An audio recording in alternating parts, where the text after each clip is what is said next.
Sa kabila ng mga kaso ng pagdukot sa mga bata, hanggang ngayon ay walang malinaw na datos ang PNP kung ilan na ang abducted children sa bansa. Sa datos na ibinigay ng PNP, alleged abduction ang kanilang naitala. Ibig sabihin, hindi na patunayang abduction ang mga ito.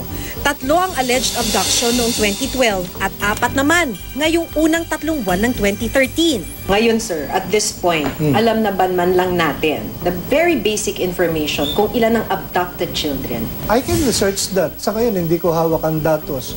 Pero we have units, tulad nga ng sabi ko sa iyo kanina, bilang pagpahalaga ng PNP sa ganyang problema.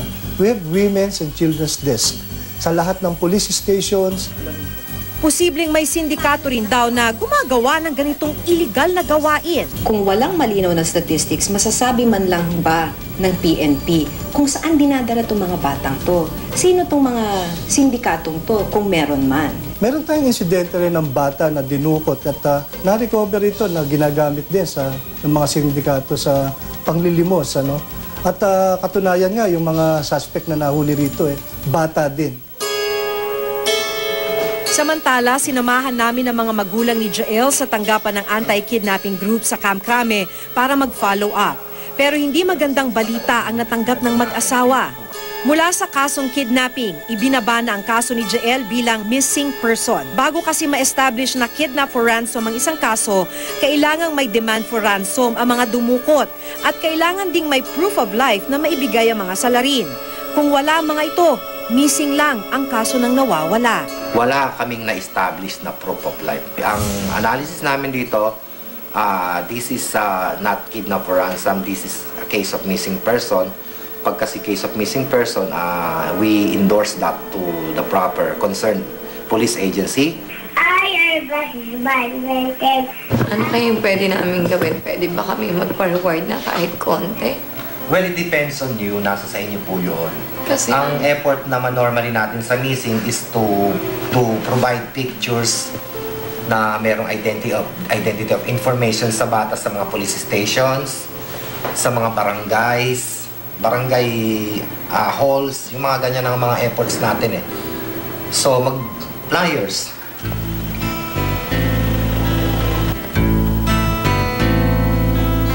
all yung bata po, sanay po. Matapos ang referral ng AKG, agad kaming nagtungo sa tanggapan ng Women and Children Protection Division ng PNP. Ang ma'am kasi po, binaba nga po nila sa parang missing na lang kasi from October 22, yun na lang po yung last contact.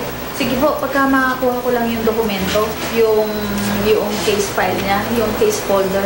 Doon sa sinasabi niyo, sir, in general lang, hindi lang kay Jael, it doesn't mean na kapag binaba mo ang isang kaso from abduction or kidnapping to missing, ay parang binitawan niyo na siya. No, hindi namin binibitawan. Actually, yung records ni Jael nasa amin pa rin.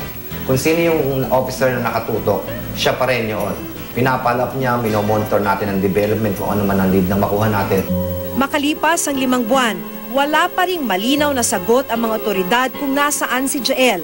Ibig sabihin, patuloy pa rin ang kanilang paghihintay. Patuloy pa rin ang kanilang mga pangamba. How are you coping? Simula nung nawala yung anak? Ano ma'am, kay God lang po. Tapos iniisip ko po na may isa pa po kasi akong anak. Pero may time po ma'am na napapagod din po ako, napapagod na hindi dahil lumaganap, kundi nag-torture po kasi ako, mami. Ayon sa Child Justice League, isang non-government organization, numero 1 problema sa Pilipinas ang kawalan ng malinaw na definisyon sa child abduction. Hindi gaya ng kidnapping, wala naman kasing batas kontra child abduction. Sa ngayon, wala tayong definition ng child abduction. Okay? As a matter of fact, child abduction is not a crime in the Philippines. Ang consented abduction kasi at saka forcible abduction, dalawang krimen yun sa revised penal code. Yung forcible abduction, ang sinasabi doon, ang elements niya dapat babae, kinuha, dinala sa ibang lugar.